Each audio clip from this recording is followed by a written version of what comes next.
오늘 저희 대전교육연구소 주최 토론회는 실질적 교육 보장을 위한 해법 모색이라는 제목으로 지역에서는 아마 이 교육권 관련된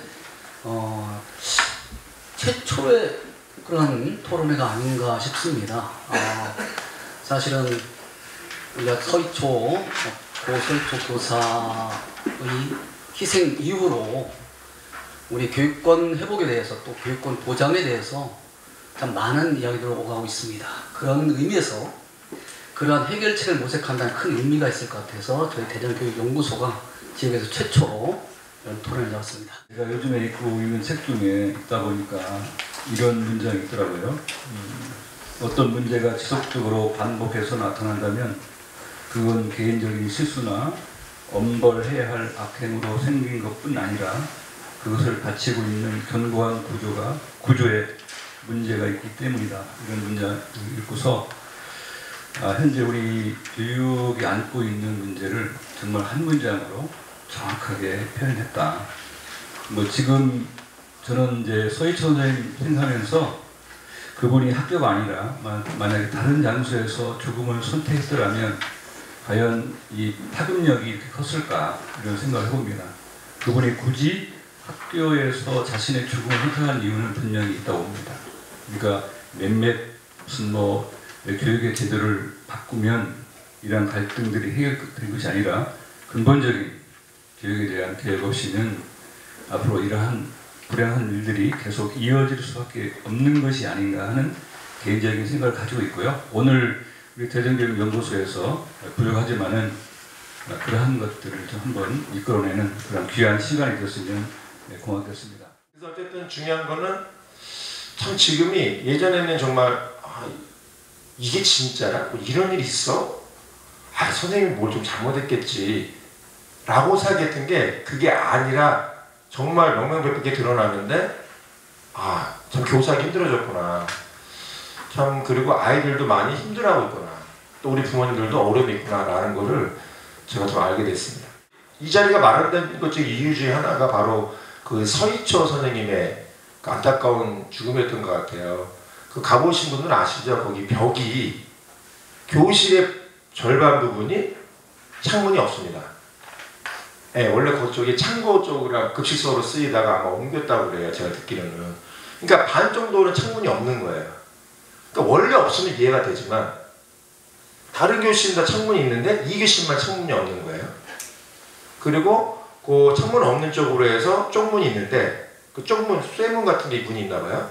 그 문으로 들어가면은 그러니까 어떻게 보면 약간 시골 보면 약간 광 같은 개념인데 거기 선생님이 마음 상담부라고 꾸미셨고 거기서 이제 그 원래 아이들이 이제 힘들 때 보통 긍정적 타임아웃이라고 해가지고 그러니까 얘를 함부로 배제하거나 하는 것이 아니라 힘들면 여기서 쉬고 좀 마음 회복되나 하는 곳에서 그분이 이제 안타까운 죽음 맞이하신 거예요. 그리고 이분도 이제 그때 시작은 학교폭력 민원이었죠. 그리고 이제 최근에 있던 사건 중에 하나는 많은 분들이 이제 지금 생활지도고시라든가 교사의 생활지도권이 확보가 된 거에 대해서 서희초 선생님 때문에 생겼다고 생각했는데 아닙니다. 실제 그것이 촉발된 거는요. 2021년도에 있었던 익산의 공포의 초등학생 얘기였어요. MBC 무슨 실화수사대 스트레이트 거기서 나왔었는데 뭐냐면은 이 학생이 전학을 왔는데 와서 학생들이 협박을 하고 수업을 방해하고 심하게 하는 거예요. 그래서 학교에서 이제 학교 폭력도 심하니까 이 학생을 수업 정지를 내렸죠. 그런데 이 학생이 집에 있지 않고 학교 거기 6개월을 지내서 더 서가지고 애들한테 이제 휴대폰을 내놓으라고 하는 거예요. 왜냐면 자기가 촬영했던 애기 있다고 생각한 거예요. 그래서 끝까지 하고 협박을 하고 얘는 얘 누가 우리 반인지 몰라요. 그러니까 물어보는 거예요. 너 몇 반이야? 너 같은 반 아니야? 이런 식으로 해가지고. 그리고 나중에 얘가 학교를 오지 말아야 되는데 오려고 하니까 선생님이 체험학습을 떠났어요. 그날 당일날. 그래서 이것이 익산의 공포의 초등학생 이것이 화두가 돼가지고 교사의 생활지도권이 없다는 게 알려진 거예요. 그분이 유튜브에 나오시고 그래가지고 다 성토하셨는데 뭐냐면 교사를 어떨까요? 그 학생이 만약에 욕설을 하잖아요. 그럼 그 학생 만약에 잡아요. 잡으면 뭐죠? 신체학대. 정당 방향 아닙니다. 예. 만약에 야, 너 왜 그런 식으로 해 너? 너 걔 그렇게 할 거야? 그럼 뭐가 되죠? 정서학대. 예, 그리고 급식 밥 먹으러 가는데 얘가 안 간대요. 이거 밥 안 먹을 거야? 안 먹어요! 갔어요. 유기방임. 너무너무 이게 법이라는 게, 물론 소송으로 가게 되면은 위험이 나오는 경우도 많은데, 문제는 또 뭐냐면은, 간혹 일부, 극히 일부 학부모님들이 연합을 하세요, 연합을. 담임이 많이 안 들어요. 너무 깐깐해. 또 너무 또 이렇게 자유호응이 많아. 그러면은 이제 해가지고 이렇게 하는 거예요. 그래서 어쨌든, 그러면서 이제 교원의 생활지도권을 보장하는 권리가 이제 작년 12월 달에 법이 통과가 됐고, 그리고 올해 6월 달에 시행령, 그것도 법이 만들어진 6개월 뒤부터 시행령이 만들어집니다. 그리고 그로부터 한 3개월 정도 되면 고시가 나오거든요. 그래서 교원의 생활지도에 대한 고시가 나왔습니다. 네. 사회가 수평적인 분위기가 되면서 일부 학생들이 고의적인 수업 방해와 정당한 교사 지시에 대한 불이행이 발생한다는 점이다. 선진국들은 이 문제를 해결하기 위해서 학생이 정당한 수업을 불가능하게 할 정도로 방해하는 경우 해당 수업 배제, 정당한 배제에도 불응할 경우는 강제 조퇴 조치, 고의적이고 반복적인 수업 방해 행위에 대한 방과 후 보충 수업 및 방과 후 별도 장소에서 일정한 시간 대기, 이걸 미국에서는 디텐션이라고 해요. 디텐션. 예. 학부모 소환, 수업 정지를 활용하고 있습니다. 예. 근데 우리나라는 그게 안 됐다가 이번에 고시가 나오면서 대부분 이렇게 됐어요. 여기 내용들이 다. 예. 근데 우리나라는 안타까운 게 뭐냐면 그 출석 정지가 되거나 어떤 교실에서 수업방해가 심해서 나오는 학생 있지 않습니까? 그 학생들에 대한 어떤 별도의 수업 학습권을 보장해 주려고 하는데, 자, 그 학생이 배울 의지가 있을까요? 없을까요? 없어요. 그 학생부터 잘못하면 사고 나요, 또. 예. 또 억울했고요. 또 자기 또 인격 못 듣겠다, 뭐 했다. 근데 우리나라는 아주 너무 떠먹여 주려고 그냥 너무. 물론 필요한 경우 보장해 줘야죠. 특히 학교폭력 예방법에서 즉시불로 억울하게 당한 친구들 같은 경우. 도와주면 좋은데 문제는 이 부분은 경기도 같은 경우도 너무 과하게 아주 그냥 독상 차려주는 것처럼, 늦게 온 사람 독상 차려주는 것처럼 너무 촘촘하게 선생님들이 그럴 거면 우리 그냥 안 한다고 했었지 옛날에. 네, 그런 어려움이 있었고요. 그리고 지금 문제는 고시는 통과가 됐지만 교장 선생님들 계시고 좋은 말씀 해주실 것 같은데, 이 부분에 대해서 어떻게 해야 될지, 예를 들면 분리된 학생 있지 않습니까? 그냥 분리하는 게 아니라 처음에는 이게 그 순서가 있습니다. 조상님이 주시는 60개 치킨 이렇게 외우시면 돼요. 조상님이 주시는 60개 치킨 무슨 얘기냐? 조언 해준 거죠. 너 이렇게 하면 좋지 않겠니? 조언. 상담. 너 뭐 어려움이 있어? 뭐 선생님 좀 도와줄까? 뭐 좀 얘가 원인이 뭘까 알아보는 거죠. 대안도 한번 막 같이 고민해보고요. 그 다음에 조상님 주시는 주의하는 거예요. 또 이런 행동은 지금 규칙에 위반되고 문제가 됐는데 알려주는 거예요. 조상님이 주시는 60개 치킨 뭡니까? 훈육은 이제 핸드폰을 갖고 소리 켜면은 핸드폰은 내가 보관하고 있을게. 또 앞서는 편은 그렇잖아요. 그렇죠? 예. 요즘 심지어 중고등학교가 얼마나 슬프냐면요. 선생님이 담배 가지고 나 안 준다고 막 애들이 막 땡깡 부려요. 담배 왜 안 내놔요? 이제 빨리 내놔요. 막 그래요. 그 선생님이 고민에 빠져 요즘에는. 옛날 같으면 이 자식이 미쳤나 그러고 혼내줬는데 요즘 어때요? 그래 담배는 내 게 아니지 이게 지금. 그럼 어떻게 줘야 되지? 이런 거예요. 예. 그래서 이제 부모님께 돌려주는 게 답이에요. 슬픈 얘기입니다 진짜 이거는 정말. 예. 근데 문제는 이제 그런 분리된 학생 이런 학생들에 대해서 추가 지원 인력이 있어야 돼요. 미국도 보면은 딘이라고 그래요. 딘. 약간 생활지도 담당 전문교사라고 그럴까, 학장이라고 그럴까, 보통 좋은 교사들을 주재하고 있는데요. 그 사람들이 나와서 이제 그 학생들이 이제 따로 지도한다는 얘기죠. 그리고 미국에 제 조카들이 살고 있는데 물어봤어요. 그랬더니 우선은 대기래요. 대기 그냥. 너 거기 가 있어. 그럼 얘가 어때요? 한 30분, 1시간에 앉아 있는 거예요. 그럼 지겨워요? 안 지겨워요? 지겹죠? 그러면은 그 수업 시간에 그 짓을 안 하는 거예요. 또는 이제 한 10분, 20분, 30분 대기하고 있다가 딘이 와가지고 얘랑 상담을 하는 거죠. 그리고 여기에 뭐가 문제인지 얘기도 해주고. 영국 같은 경우는 수업방해이 심하다. 그리고 선생님이 부모에게 통보하는 거예요. 오늘 이상호 학생이 수업방해이 심해가지고 오늘 나와서 공부합니다! 라고 통지하는 거예요. 통지. 그리고 수업방해 행위에 대해서 하루에 저도 좀 이제 헷갈린단 말이에요. 고심이 복잡해가지고. 분리를 해서 했는데도 얘가 난동을 부리거나 지시에 따르지 않는다. 그게 이제 2회 이상 반복된다. 그러면 그때는 부모에게 얘를 인계할 수 있어요. 인계. 예. 이런 권한이 생기면서 좀 더 이제 교육권이 좀 더 보장이 되고 있다. 이 말씀을 드릴 수 있고요. 그리고 이제 요즘에 이제 많이 나온 것 중에서 그분 보시면은요. 어느 분 보시면 좋냐면은 14조입니다. 예. 최근 교육권 보호 관련 법률 개정 내용인데요. 그러니까 너무 기계적으로 직위해제를 막 하다 남발하다 보니까 예, 정당한 사유 없이 직위해제 처분을 제한하게 됐고요. 물론 학생이 머리를 때리고 쌍욕을 날리고 그런 사람은 직위해제도 할 말이 없습니다. 예, 근데 이제 아닌 경우가 많기 때문에 이런 규정들이 생긴 거고요. 그리고 참 이렇게 보면 학교폭력 예방법이 굉장히 비슷합니다. 국가 등의 교육활동 보호에 관한 종합계획 수립 5년마다 하는 거거든요. 이거요. 학폭 예방법도 있거든요. 이것도 앞으로 하겠다는 겁니다. 실태조사 실시 학폭폭력이 똑같네요. 그렇죠? 쭉 나와 있고 그리고 이제 교육활동 침해행위의 한 확장이 뭐냐면요. 무고죄. 예, 표 14쪽 표 마지막 쪽 보시면은 무고죄가 추가되어 있어요. 공무방해죄랑 업무방해도 추가됐다고 했는데요. 요거는 고시에 있던 게 법으로 올라갔을 뿐이에요. 원래 있던 거였는데. 예. 그래도 상위법으로 올라갔으니까 그만큼 강조한다는 거겠죠.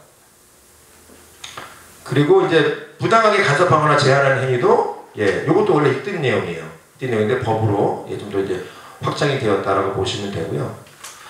그리고 전에는 이제 피해 교원 요청을 해야 심각한 어떤 형사법 수준이 되는 교권 침해에 대해서 이제 형사고발을 했는데 지금은 요청이 없어도 고발할 수 있도록 했습니다. 예. 자, 헌법에서 교육화된 내용이 어떤 게 나올까요? 헌법에서는 교육받을 권리를 먼저 말하고 있죠. 네, 헌법 제10조 모든 국민은 인간으로서의 죄송합니다. 이거 말고 31조 모든 국민은 능력에 따라 균등하게 교육받을 권리를 가진다 라고 하고 있습니다. 그리고 바로 헌법에서 그 다음에 바로 교육의 가장 상향법이 되는 것이 교육기본법인데 교육기본법도 목적, 이념 나오고 나서 바로 나온 것이 바로 학습권입니다. 모든 국민은 평생에 걸쳐 학습하고 능력과 적성에 따라 교육을 받을 권리를 가진다. 즉, 이 권리를 보장하기 위한 교사로서의 교육적 권한이 바로 교육권이거든요. 그래서 헌재에서도 예전에 정윤 선생님들이 비리가 있는 재단과 싸우면서 부득이하게 이분들이 수업 거부를 하셨어요. 마지막 카드로. 대법원에서는 그걸 인정하지 않았죠. 왜냐면 교사의 이 교육권은 학습권을 보장하기 위한 권리지 독립적으로 그 자체로 존재할 수 없다. 교사로서 지위를 갖고 있지만 이거를 밝히게 되면서 교육권에 명확했습니다. 다만 교육권 외에도 기본적으로 이제 최근 들어가지고 예전에는 이제 학생 인권만 많이 좀 조항이 많았잖아요. 학생 인권을 보장한다, 인권주의도 많이 나왔고. 그런데 이제 좀 개선이 돼서 교육기본법 제12조 1항을 보시면요. 학생을 포함한 학습자의 기본적 인권은 학교 교육 또는 평생교육의 과정에서 존중되고 보호된다. 먼저 보호된다 말하고 있어요. 그리고 나서 제3항을 보시면 학생은 학습자로서의 윤리의식을 확립하고 학교의 규칙을 지켜야 하며 교원의 교육 연구활동을 방해하거나 학내의 질을 문란해서는 아니 된다. 이런 식으로 보완이 된 거예요. 그리고 마지막으로 좀 드리고 싶은 말씀은 요즘에 이제 교육 3주체론이 있어요. 그리고 놀랍게도 이번에 고시에서도요. 교육 3주체의 권리와 의무, 그래서 부모님들이 이렇게 해야 되고 선생님들이 이렇게 해야 되고 학생들이 이렇게 해야 되고 다 많았어요. 근데 엄밀히 말하면 3주체가 아니라 교육 당사자. 교육기본법에서는 당사자 6개의 당사자를 두고 있거든요. 제일 먼저 학습자, 학부모, 교사, 교원단체, 그 다음에 학교 설립자 및 경영자, 그 다음에 국가와 지방 가치단체거든요. 이 6개 당사자 있습니다. 그리고 특히 교사와 학생, 학부모는 뭐예요? 핵심 당사자죠. 그렇죠? 이 당사자가 해야 될 권리 의무가 있고, 그리고 가급적이면 그래도 법률에 의하기보다는 자치협약이든 또 규정체계적인 절차를 통한 토의 토론이든 또 평소에 협의든, 그리고 학교장님이 좀 나서서 학부모님들의 의견을 수렴하고 한번 그러니까 민원 속도장이 아니라 정말 교육답게 하기 위해서 그런 장으로서 학교 운영이 말고요. 그렇게 하면 좋을 것 같고, 그리고 민원 대행 시스템에서도 안타까운 점은 민원이라는 건 좋은 겁니다. 오히려 학교가 변화할 수가 있고 부모님 마음을 이해할 수 있고 부모님 그러니까 말이 민원이 실제로 그건 뭡니까? 의견 지수의 권한이에요. 그걸 보장해주고 반영이 됩니다. 근데 너무 그 절차가 그동안은 어떻죠? 버럭하고 소리 지르거나 퇴근 후에 전화하거나 그리고 교실 문 밖을 여는 경우도 있고 그냥 나오라고 그래! 또는 다른 학생들을 내 자녀를 보호하기 위해서 다른 학생들 윽박 지르고 이런 부분을 막기 위해서 이런 부분들이 제가 준비를 하는 거죠 지금요. 그래서 그런 측면에서 학교장이 좀 더 책임 있게 권한을 행사를 해야 되고 그때 이제 나온 것이 이제 민원 대응 시스템이거든요. 그걸 초중선생님들은 좀 이제 민원창 일어나라 그래서 민원창 일어나 하도 민원이 많으니까 그것이 이제 뭐 교육부에서 예시를 제한 거는 뭐 학교장님 그리고 그 다음에 뭐 행정실장 그 다음에 뭐 실무사 주무관 그리고 뭐 선생님 한 분 이렇게 보통 이제 구성하려고 하고 있는데 아무래도 이게 처음 하는 것보다 보니까 얘기들이 많아요. 그래서 저는 지금 전교조와 시청교사, 뭐 교사노조 다 주장하는 것은 예산과 필요한 인력을 줘야지 그냥 분리할 수 있다 모아서 다 해놓고 나서 니들이 알아서 해. 그러면 안 되거든요. 그래서 제가 엊그제 찾았습니다. 제가 초등교부 시행에 보면은요 그 학생 선도위원회 통해서 학생이 분리해야 될 때 있잖아요. 출석 뭐 특별교육이라든가 뭐 추석 정제될 수 있지 않습니까? 만 추석률이 실제로는 추석 정제돼도 추석 인정이 안 될 분이 학교 나올 수 있는 거예요. 필요에 따라서는. 그럼 그 학생을 위해서 누가 도와주고 인력이 필요하잖아요. 근데 그럼 안 했지 않습니까? 추가적으로. 그리고 이제는 학교부 쟁취분리도 있죠. 내년 3월부터는 교권 침해하게 되면 또 쟁취분 또 돼요. 그 학생이. 그러면 이 수많은 학생들을 누가 할 거냐고요. 이거. 선생님 돌아가면서 시킬까요? 그건 아니겠죠. 그래서 그나마 이제 요즘 나오는 아이디어로는 1차는 어떤 뭐 상담실이나 도서관이나 보건실이나 요런 쪽으로 우선 접근을 하고 그리고 2차로는 교무실과 교장 선생님 좀 도와주시고 그 다음에 이제 비담임 교사 더 안 되면 또 그 시간에 담임을 하지 않는 뭐 담임이 때는 공강차 있을 때 있거든요. 이런 식으로 단계적으로 하자는 거죠. 근데 이렇게만 해서는 안 된다는 거죠. 교육적인 측면에서 많은 예산 지원과 피해 인력 배치가 필요하다. 그런 거 없이 허울 주는 법만 만들어 놓으면요, 교육권 보호 제대로 되지 않습니다. 학생, 교사, 학부모가 함께 노력하고 교사도 또 자성하고 또 전문성 신장하고 그러면서 교육법이 이제 다 마련되고 있으니까 시행 과정에서 정착되면서 국가가 전폭적으로 예산 지원해서 학교 당수를 줄이고 또 여러 가지 어떤 교권 보호 장치들을 마련했겠다 말씀드리면서 제 발표 마치도록 하겠습니다. 7월 18일이 굉장히 상징적인 의미가 있다고 생각해요. 앞서 발제자님께서 말씀해 주셨다시피 20대 후반의 선생님께서 스스로 목숨을 끊었던 날이고 그리고 그것도 다른 곳이 아니라 학교라는 교실이라는 현장을 선택했다라는 것이 너무나 큰 상징적 의미가 있다고 생각이 됩니다. 사건이 생겼을 때 한참 그 뒤로도 한참 동안 저는 솔직히 말씀드리면 이걸 다 이해하지 못했어요. 학교에서의 저의 위치는 나름대로 그 중견 교사이고 후배 선생님들께 조언하는 입장이었고 학부모님들과 학교가 어떤 갈등 상황이 있을 때 그거를 조정하고 조율하는 역할이었거든요. 그래서 나름대로 저의 개인적인 어떤 포지션은 그렇게 위험하지 않았던 것 같아요. 그런데 왜 이렇게 죽음까지 선택했을까라고 선택이 아니죠. 죽음의 어떤 기로에 물렸을까라는 걸 이해하기가 너무 어려워서 사실은 거의 한 달 정도를 지부 일을 하면서도 굉장히 마음이 복잡했습니다. 그리고 이런 말씀도 들었어요. 학생들이 거의 매일 한 명씩 죽어나가는데 학생들이 그렇게 많은 자살을 할 때 가만히 있던 교사들이 선생님 한 명 죽였다고 이렇게까지 매주 나와서 집회를 한다 이해할 수 없다 이런 말도 들었고요. 또 되게 제가 좀 아팠던 얘기는 구의역에서 김군이 사망했을 때 그리고 양일동 여사가 죽음을 선택할 수밖에 없었을 때 그때 교사들은 뭐 하고 있었는데 선생님이 죽으니까 나왔냐 이런 말도 들었거든요. 그리고 다음 소위 영화를 보신 분들께서 현장 실습하러 나간 학생들이 이러한 어려움에 처해 있을 때 그렇게 큰 목소리를 내지 않다가 한 분의 죽음 때문에 이렇게 다 전국적으로 모일 수 있냐라는 그런 비난 아닌 비난이었다고 생각을 하는데 그 말씀을 들을 때 굉장히 마음이 아팠습니다. 녹색병원과 정교조 본부가 함께 설문을 만들었고 여기 데이터를 분석을 해본 것입니다.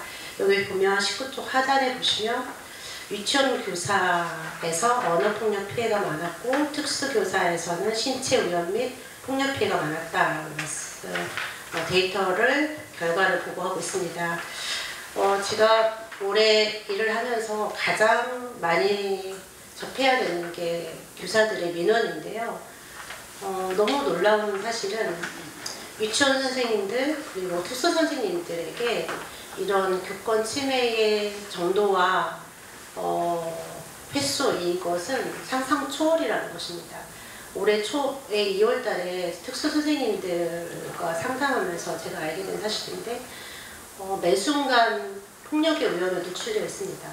제가 만났던 선생님은 갑자기 어떤 학생이 그 볼펜을 심으로 찍어서 그 정수리에 7번을 꿰매는 선생님이 계셨어요. 정말 순식간에 일어난 일이었고 이 선생님이 교권보호위원회 신청 요구했지만 몇 년 전이었는데 그 특수 선생님들한테는 그 정도 일은 너무 다반사라 선생님이 그냥 이해하고 넘어가줬으면 좋겠다 이렇게 해서 무산이 됐다는 얘기 들었고요. 그리고 유치원 선생님들 사실 학부모들 상대하기 굉장히 어려운 것들도 상담을 통해서 알고 있습니다. 유치원 교사, 특수교사, 그 다음 이제 초등교사의 어떤 그 고충이 상당히 심합니다. 봤을 때 또 남성보다는 여성, 그리고 연령대를 봤을 때 20대 후반, 30대의 선생님들이 그 교사, 굉장히 많은 교사 집단 중에 이 층이 어떻게 보면 폭력의 대상이 된다라는 점은 상당히 시사하는 바가 있다고 생각합니다. 우리 사회가 어떤 집단에서든 약자를 골라서 그 약자에게 스트레스와 폭력을 행사하고 있다는 생각을 지을 수가 없습니다. 9월 4일에 전국적으로 연가, 병가에 참여하는 분들이 굉장히 많았습니다. 대전에서도 사실은 교육청에서 이거 파악해주길 바랬지만 교육청은 일부러 파악을 안 했는데 저희가 조사하기로는 대전에 한 3,000명 정도가 연가, 병가 신청하고 그날 그 공경의 멈춤, 일종의 우회 파업을 했었거든요. 이건 제가 대전에서 근무한 30년 가까이 있을 수 없는 일이었어요. 어떻게 이런 일이 생길 수 있을까? 이것은 그만큼 현장이 어렵다라는 얘기라고 생각하고요. 그 현장이 어렵다라는 부분에 대해서 초등 선생님들, 유치원 선생님들, 특수교사 선생님들 빼고 나머지 중등 선생님들 아니면 다른 곳에서 일하셨던 분들 그리고 솔직히 말씀드리면 예전에 학교에서 생활하셨던 선배 선생님들께도 사실은 충분히 이해하기 어려운 상황이라고 생각됩니다. 그럼 그 다음 할 일은 저는 공감이라고 생각해요. 공감이 뭐냐면 내가 그 상황에 처해 있지 않더라도 다른 사람이 그 상황에 처해 있을 때 그 상황을 이해하고 그 사람들의 그 심정을 이해해 주려고 하는 노력이지 않습니까? 공감하려고 하려면 어떻게 될까? 그건 결국은 만나서 이야기하는 수밖에 없다고 생각하거든요. 이거를 대전지부가 해보고 싶었어요. 근데 아직은 용기가 나지 않아서 선생님들 모시고 이런 토론을 하자고 말씀을 못 드렸어요. 그런데 대전교육연구소에서 초등교사가 아니라 다양한 곳에서 일하고 계신 분들 그리고 연령대 다양하시고 여성 남성 다 구분 없이 이렇게 모일 수 있는 자리를 만들어 주셨다라는 것은 이 공감하기 위한 첫 번째 발걸음이라고 생각이 들어서 굉장히 감사한 마음이 듭니다. 마지막 장 24쪽에 제가 어떤 대안이 필요할까 이제 앞서서 발제자님께서 그 시스템을 만들기 위해서 법적인 요구들을 말씀해 주셨고요. 그리고 무엇보다 저는 개인의 문제가 아니다라고 하는 목소리를 많이 내야 될 것 같아요. 대전에서 용산초 선생님이 돌아가시고 9월 27일 대전교육청에서 진상조사 발표를 했거든요. 거기에서 나온 얘기들이 결국은 진상 학부모, 악성 민원인 네 분, 그리고 교장, 교감, 두 학교의 교장, 교감이었던 4분, 이 8분에 대해서 형사고발하겠다 이렇게 발표했어요. 저는 그 결과 보고 굉장히 당황스러웠습니다. 지금 이 교권의 문제가 악성 민원을 제기하신 학부모님 4분 때문에 생긴 문제가 아니라는 거 저희 다 알잖아요. 그리고 교권보호위원회 열어주지 않았던 그 교장 잘못했죠. 근데 그 교장 2사람을 처벌한다라고 해서 과연 이 교권 침해 문제를 해결할 수 있을까요? 아니지 않습니까? 그런데 교육청의 문제의식은 여기서 끝내려고 한다라는 것이죠. 그리고 또 사실은 선생님들도 그렇고 시민들도 그러신데요. 학교에 그러니까 해당 교장이 근무하는 학교에 조화 보내서 살인마 교장 물러나라 막 이런 조화 보내거든요. 그리고 그 해당 학부모님 사업장에 가서 뭐 케첩 같은 거 막 던지고 거기에 당신이 살인자다 이렇게 메시지 붙이고 이렇게 하는 것으로서 문제를 해결하고자 하는 흐름에 굉장한 저는 좀 회의감이 듭니다. 이게 정말로 제도의 문제이고 시스템의 문제이고 그리고 문화의 문제이고 이걸 개선하기 위해서 어른들이 성찰하면서 그리고 공감하고 소통하면서 문제를 해결해야 된다는 것을 보여줘야 되는데 몇 명에 대한 어떤 마녀사냥식의 이런 감정적인 태도들 이런 것들이 사실은 아이들에게도 굉장히 비교육적이라는 생각이 들었습니다.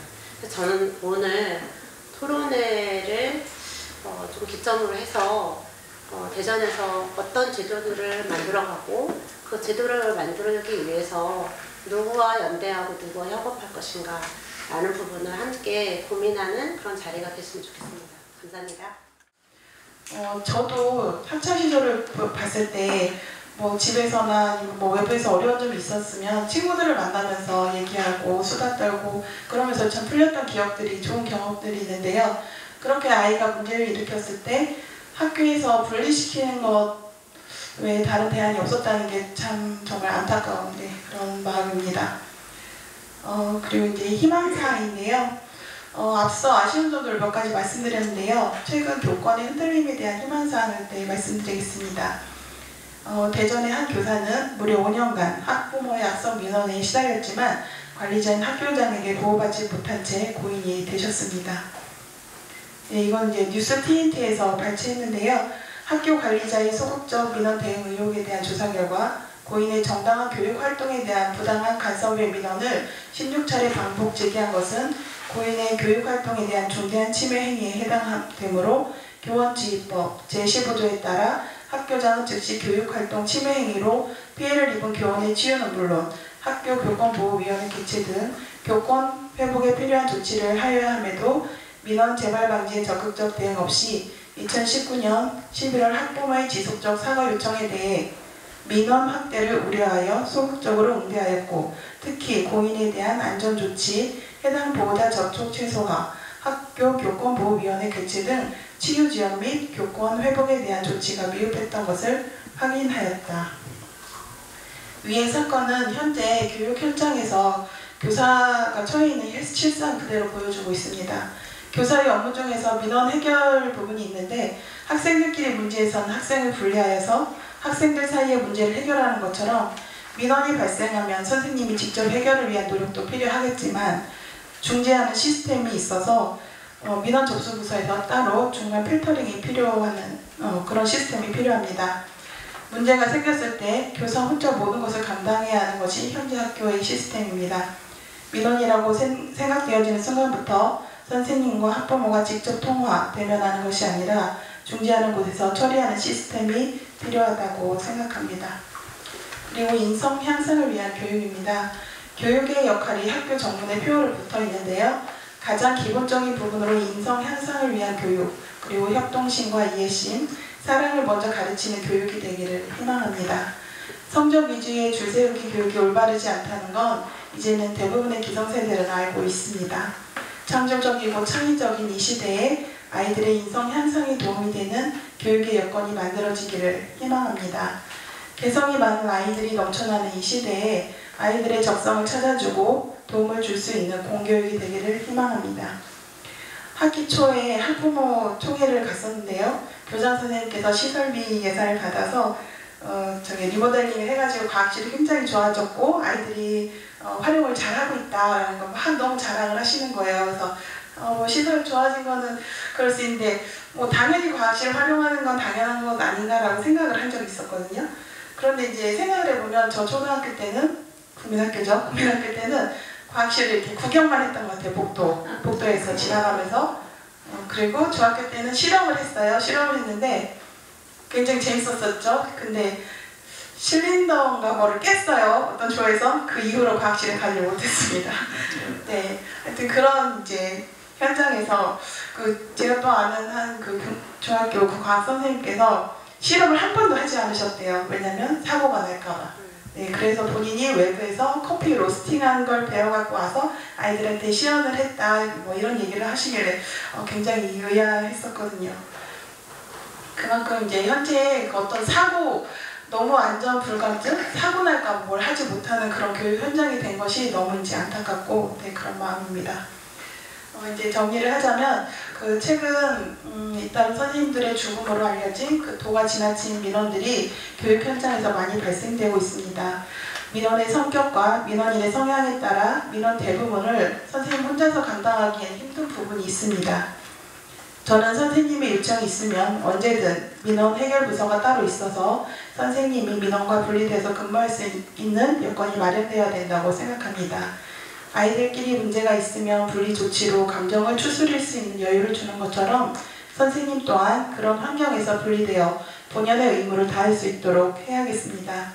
또한 선생님마다 수업의 자율성이 보장되어서 선생님이 추구하는 교육, 즉 아이들과 함께하는 1년 동안의 계획을 자신만의 창의성 있는 교육으로 구성할 수 있도록 함이 중요하다고 생각합니다.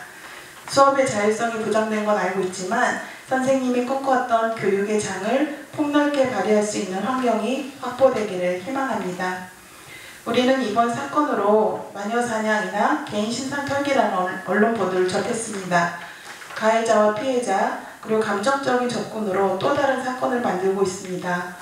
어느 초임 교사의 죽음에서 그가 꿈꿨을 교육에선 제자를 사랑하는 마음이 첫 번째 으뜸이었나 봅니다. 아들을 떠나보낸 교사의 아버님은 아들의 첫 번째 제자에게 해가 안 되기를 바란다는 말과 함께 아들은 절대 그런 것을 바라는 사람이 아니라고 하는 부분은 참 가슴을 먹먹하게 합니다. 교사가 된 아들의 첫 출근길을 아버지와 그의 가족들은 얼마나 자랑스러워했을까요? 진정으로 교육의 장에는 무엇이 가치가 있는 것인지 우리 모두는 생각하고 반성해야 합니다. 다시는 이런 일이 없도록 법 제정과 교육 현장에서의 시스템을 만들어야 합니다. 한국 편실에 대해서는 많은 선생님들이 앞에 계신 분들이 말씀을 해주셔서 그냥 보시면 알 것 같아요. 근데 이제 왕의 DNA다, 내새끼 지상주의, 금쪽이 이것 자체가 지금 한국 사회를 보여준다고 보고 있고요.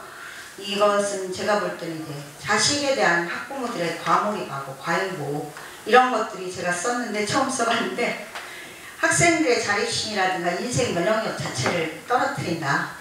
그리고 지금 아까 이제 법적인 문제나 시스템 문제 여러 가지 것들이 나왔는데 저는 제가 한국에서도 예전에 이제 교사를 했었고 교육운동을 했었고 독일에 살면서 지금도 느끼는 것 이게 단순한 법적인 문제인가 저는 굉장히 문화적인 문제라든가 이런 것들이 굉장히 좌우되고 역사적인 것까지도 그래야 된다고 그렇기 때문에 쉽지 않다고 봅니다. 그래서 우리나라는 이때 학력 인플레이션이 일단 높아요. 73%가 22년에 대학 진학을 했다고 합니다. 제가 여기서 이제 유럽 교육에 대한 약간 환상 아니면 우리가 대안이라고 생각하는 거 그런 것들을 좀 솔직하게 말씀드릴까 합니다. 그걸 깨야 된다고 보고요. 그리고 실제를 정확히 알아야 우리가 대안을 찾을 수 있고 그래서 좀 대학 입시 부분이나 이런 것들 좀 간단하게 소개를 드리려고 해요. 그리고 우리가 알다시피 여기 제가 넣은 것은 학력 간 임금격차와 불평등 지수가 다르다. 이걸 보시면요. 저도 이걸 놀랐는데 독일이 대졸자하고 고졸자들하고 임금격차가 우리보다 높아요. 근데 불평등 지수는 낮아요. 이게 그러니까 이제 그 미국하고 독일하고 뭐 비슷하다고 해도 미국이 불평등 지수가 더 높다. 이건 이제 그 나라의 사회복지라든가 여러 가지 소득 재분배 문제가 작동이 좀 덜 됐다고 보면 될 거예요. 그래서 그리고 제가 생각할 때 우리나라는 이제 대졸자가 일단 많으니까 그 평균 수치에서 평균 점수가 깎아 먹는다고 생각이 들어요. 그런 부분도 이제 작용을 했을 거라고 해서 이제 참고로 보시면 되고요. 제가 이제 독일 교육을 중심으로 하는 것은 물론 제가 독일에 살았기 때문에 정확하게 더 많이 알기도 하고 여러분들도 뭐 교직 공부하실 때 알겠지만 세계 최초의 공교육이 독일에서 시작됐어요. 1794년에 저 뭐 종교개혁 때 고타교육령 발표되면서 그렇기 때문에 사실상 그 근대 교육에서 이제 공교육 제도의 뼈대를 만든 게 이제 독일이라고 보시면 되고 유럽 교육이라는 게 제가 이제 핀란드도 좀 보고 네덜란드 보고 이랬는데 하드웨어는 거의 독일 거랑 비슷하다고 보면 돼요. 나라마다 소프트웨어가 조금씩 다르다고 보시면 되고 제가 이제 주로 봤던 건 이제 독일을 중심으로 해서 네덜란드나 핀란드 뭐 이렇게 봤는데 네덜란드, 핀란드, 독일 교육의 뭐 공통점은 유급제도가 있습니다. 그리고 탈락입니다. 그런 부분을 좀 보시면 될 것 같고요. 그리고 뭐 이제 독일을 중심으로 한 독일어권, 스위스, 오스트리아 다 비슷하고요. 이제 프랑스는 이제 대학이 평준화됐다고 하지만 여기서 잠깐 보시면 이제 그랑제코라고 고등사범학교 엘리트 학교가 있습니다. 그래서 지금도 프랑스를 움직이는 이제 정치가라든가 이런 사람들은 다 이쪽 출신인데 간단하게 말씀드리면 이건 참고로 보세요. 핀란드, 네덜란드, 뭐 독일인데 여기 뭐 핀란드만 유급제도가 있는 게 아니라 다 유급제도로 운영되고요. 좀 특이한 것만 제가 적어놨고요. 독일 교육에서 이 어원에 독일 교육에 대한 입장이 담아있다고 봐요. 에어지엘을 교육하다 동사거든요. 에어지움은 명사고 근데 에어는 밖으로 지혜는 끌어낸다. 그러니까 애가 가지고 있는 것을 끌어낸다는 게 독일 교육이에요. 우리가 빌둥이라는 말도 쓰는데 빌둥은 뭔가를 짓는 거거든요. 그 얘기는 교양을 쌓는 거예요. 그러니까 빌둥하고 에어지움하고는 좀 차이가 있는데 기본적으로 학교에서 하는 교육을 에어지엔이라고 합니다. 그래서 여기 나왔듯이 고타교육령과 공교육제도가 독일은 일찍 수립이 됐고요. 그래서 다음 장에 보시면 독일 교육의 핵심은 이게 우리랑 차이가 있다고 봅니다. 제가 아까 과몰입과 과잉보호라고 했는데 독일은 절대로 자기가 문 연 건 네가 문 닫아라. 마켄디 젤브스 해가지고 스스로 하게 해라. 그래가지고 초등학교를 만 7세인가? 아니었어요. 여기 나올 거예요. 들어가는데요. 처음에 뭐 가방 챙기는 거, 자기 옷 입고 이런 거 모든 것을 학부모들이 이제 과제로서 그 참여를 안 합니다. 그래서 이제 그런 식으로 해서 독일 교육에 이제 사교육비 없다, 입시 교육이 없다, 대학 등록금 없다, 대학 서열 없다.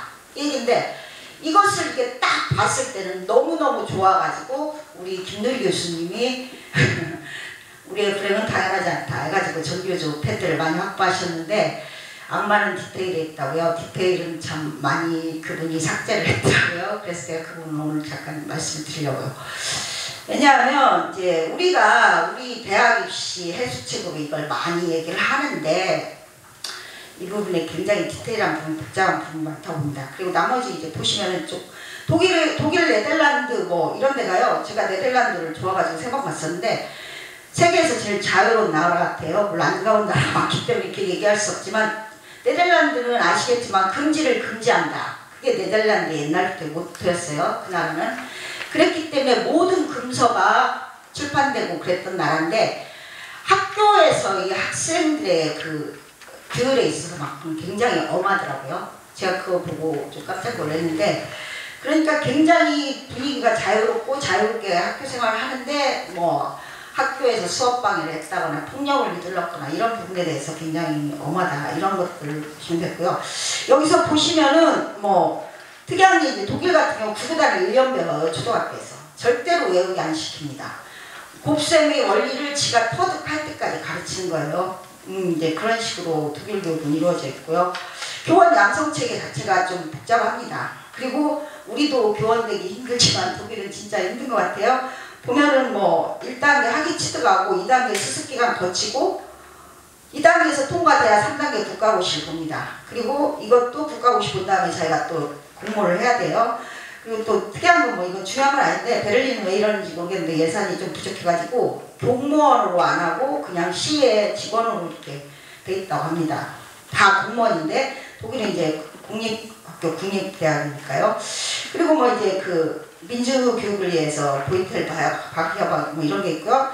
중요한 것은 이제 제가 말씀드린 독일 입시가 독일은 4학년 때 상담을 해요. 얘가 인문계인 김나지움을 갈 건지 레알슐레, 하프슐레 해가지고 다 특성의 학교인데 레알슐레는 우리식으로 하면은 사무직, 기술직, 간단 행정직 하는 업무 수행하는 이제 학생들을 기르고 하프슐레는 육체노동을 하는 이제 그런 직업으로 가는 거고요. 종합학교는 이제 인문계 실업계가 레알슐레가 같이 있어서 나중에 좀 성적이 돼가지고 김나지움에 편입할 수 있게 이제 하는 제도인데 초등학교 4학년 때 상담을 해가지고 얘가 김나지움에 갈 것인지 교사가 추천권이 있어야만 김나지움에 갑니다. 그리고 교사가 추천권을 안 주고 학부모가 불응할 경우 3일인가 학교에서 테스팅을 해요. 얘가 김나지움에 갈 자격이 있는지. 그래가지고 아무리 학부모가 이의제기를 해도 그 테스팅에서 합격을 못하면 김나지움에 갈 수가 없습니다. 그러니까 이제 교사의 평가권이 굉장히 확실하게 보장이 돼 있다는 거죠. 그리고 독일 대학은 이제 평준화되어 있다, 서열화가 없다, 이건 맞는데 김나지움에 30에서 40%밖에 못 갑니다. 그러니까 전체 학생의 30에서 40%가 김나지움에 가고 김나지움에서 80%가 대학에 갑니다. 아비투어를 통과해야 되니까. 그렇기 때문에 전체 100으로 봤을 때 몇 퍼센트가 대학에 가고 몇 퍼센트가 간 만큼 평준화되는지 이걸 생각하셔야 된다는 거죠. 그래서 교육학에서는 원래 유럽식 교육의 엘리트 교육이라고 얘기를 합니다. 왜냐하면 어렸을 때 쌍을 봐가지고 이미 걸린다는 거죠. 30~40%만 가게 하고 나머지는 다 저기 이제 이 길이 이 길이 아닌 길로 보내는 거고 우리나라는 이제 모든 것을 개방적으로 열려둔 상태에서 하다 보니까 경쟁은 끝까지 가는 거죠. 우리는 경쟁을 끝까지 하는 거고 그리고 차이점이 있다면 얘네는 절대평가입니다. 근데 놀라운 게 절대평가를 해서 대학에 오는데 제가 이제 놀라운 사실을 저도 그런 거 분석 안 해봤는데 그 서울의 우리교육연구소에 그 이현 연구소장 선생님이 있어요. 그 선생님이 베를린 훔볼트 대학에 들어온 입학생들 그 절대평가를 들어왔기 때문에 그 성적 분포들을 봤는데 정상 분포가 나온다는 거예요. 놀랍지 않아요? 절대평가를 했는데 이게 정상 분포라는 것은 평균값 중앙치가 가장 맞고 양쪽으로 그러니까 그게 절대평가로 이루어짐에도 불구하고 정상 분포도에 맞게 30~40%가 대학에 들어온다는 거죠. 아무튼 근데 독일의 대학 자체가 아까도 얘기했지만 중고등학교 때부터 그렇지만 자기주도 학습이에요. 자기가 안 하면은 아무것도 못해요.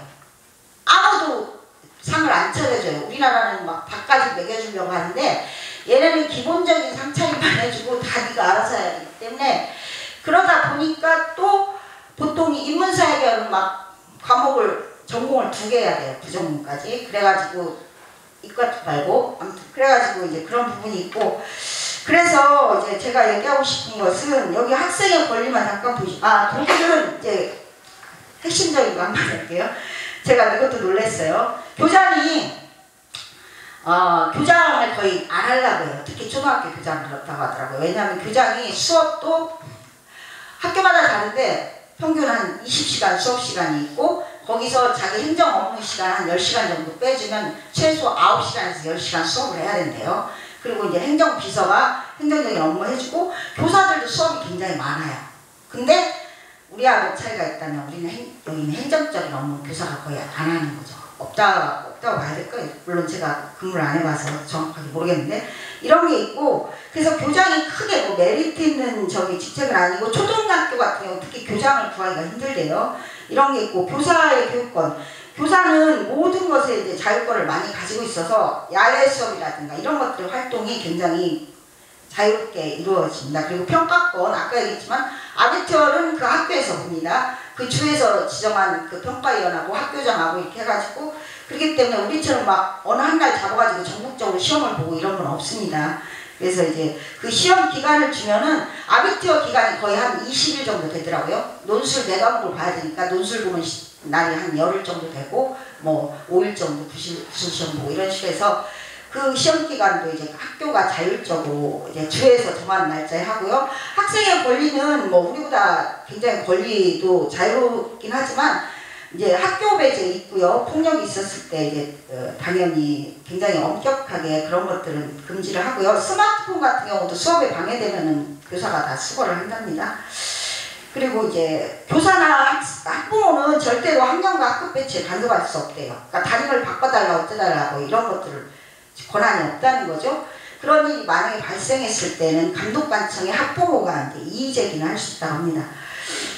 뭐 그런 거고 제가 이제 말씀드리고 싶은 것은 아까 얘기했듯이 그 우리하고 많이 차이가 있고요. 굉장히 자기 주도적인 이제 학교 그 시스템이 돼 있고요. 대학 같은 경우도 이제 인교학과는 또 경쟁학과들은 좀 신청을 하고 기다려야 돼요.